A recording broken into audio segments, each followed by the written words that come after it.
इस पर भी एक कहानी लिखी जा सकती है कि कोई व्यक्ति बहुत ज़्यादा आहत था, बहुत ज़्यादा उसे एक मानसिक आघात लगा कि लगातार दशकों से एक फ़िल्म इंडस्ट्री कैसे हमारे कल्चर को, सभ्यता को, संस्कृति को सिस्टमैटिक वे में टारगेट करती आ रही है। इसका भी किसी के ऊपर बहुत मानसिक आघात हो, वो भी कहीं पर काउंसलिंग के लिए जा रहा हो। यहाँ पर जो पूजा भट्ट का कैरेक्टर है वो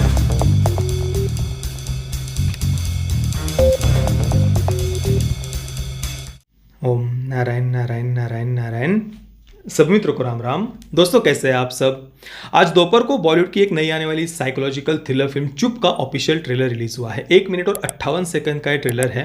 राइटर और डायरेक्टर है आर बल्की और फिल्म में मुख्य भूमिका में है सनी देओल, दुलकर सलमान, पूजा भट्ट आदि आदि। अब ट्रेलर देखकर देखिए, मैं जितना समझ पाया मेरे अनुसार तो सब कुछ उन्होंने रिवील कर दिया है।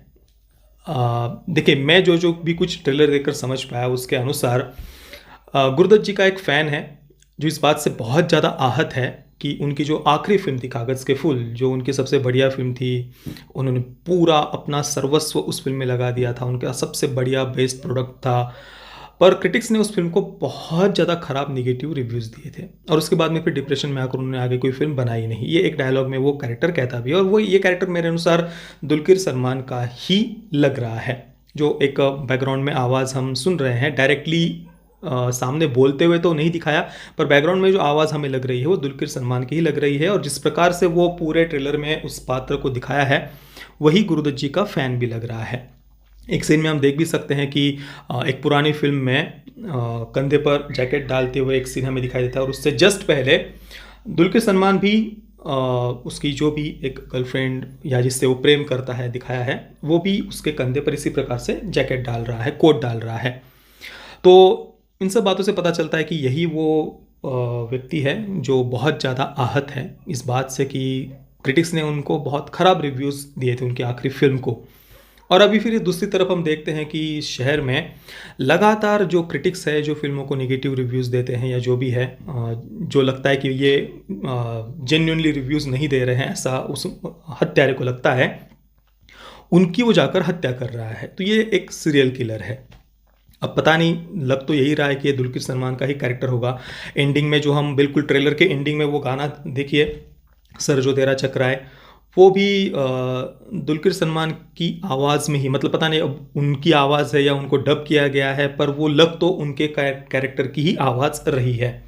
तो इस कारण से ऐसा लग रहा है कि यार सब कुछ उन्होंने बहुत सारी बातें तो ऑलरेडी ट्रेलर में ही रिवील कर दी है।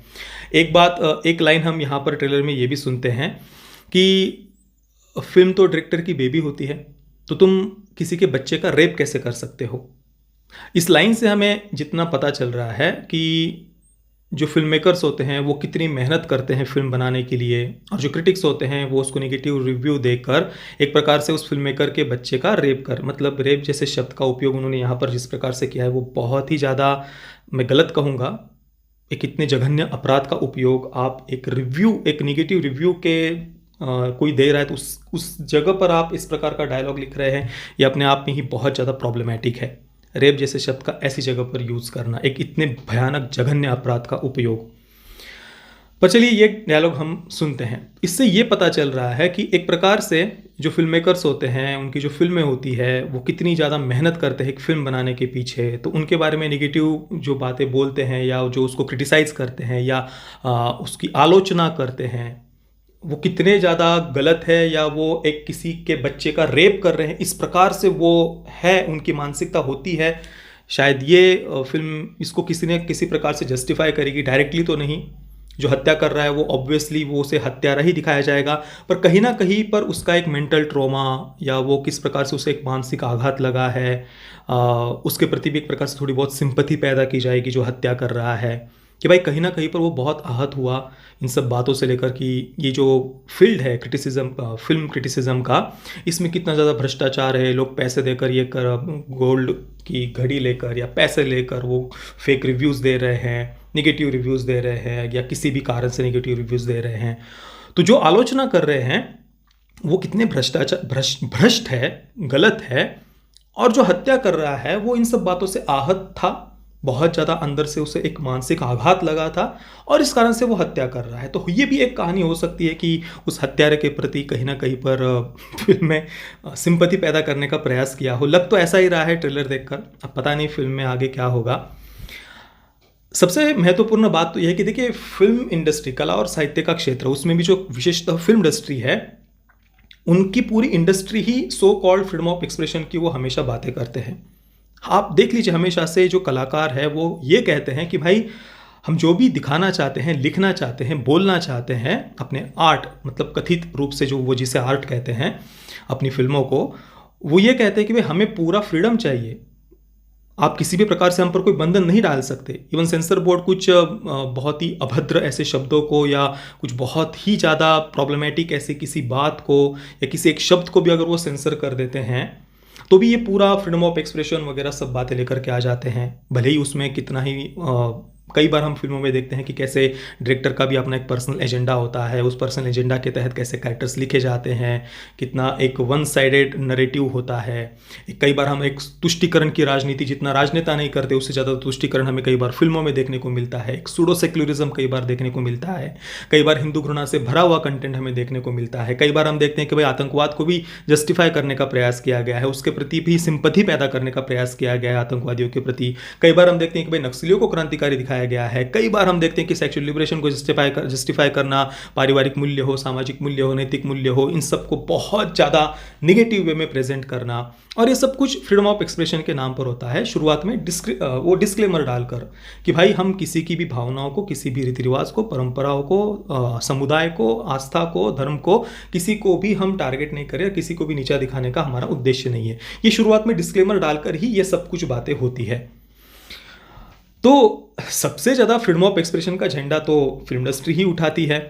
तो उनके कार्य की, उनके फिल्मों की अगर कोई अपने अनुसार आलोचना कर रहा है तो उसके लिए ये वहाँ पर आप इतने जघन्य अपराध का एक शब्द उपयोग करना कि उस फिल्म को अगर कोई निगेटिव बोल रहा है तो इतने भयानक जघन्य अपराध को आप वहाँ पर यूज़ कर रहे हैं उस शब्द का, और आलोचना अगर कोई कर रहा है तो उसके हत्यारे के प्रति सिंपथाइज करना, उसके प्रति सिंपथी पैदा करना, या जो भी है, देखेंगे अब फिल्म में वो क्या दिखाते हैं।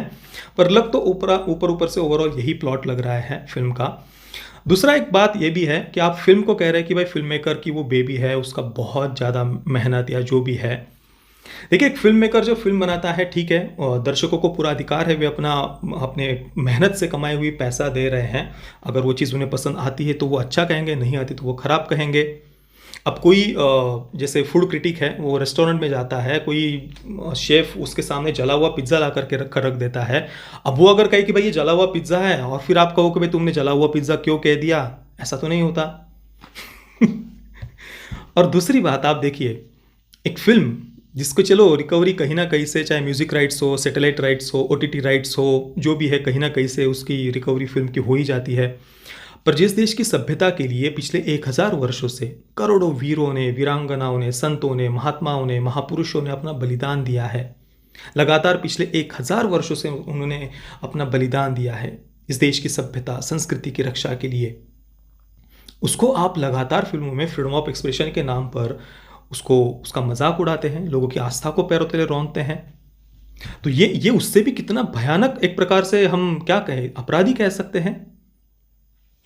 तो इस पर भी एक कहानी लिखी जा सकती है कि कोई व्यक्ति बहुत ज़्यादा आहत था, बहुत ज़्यादा उसे एक मानसिक आघात लगा कि लगातार दशकों से एक फिल्म इंडस्ट्री कैसे हमारे कल्चर को, सभ्यता को, संस्कृति को सिस्टमेटिक वे में टारगेट करती आ रही है।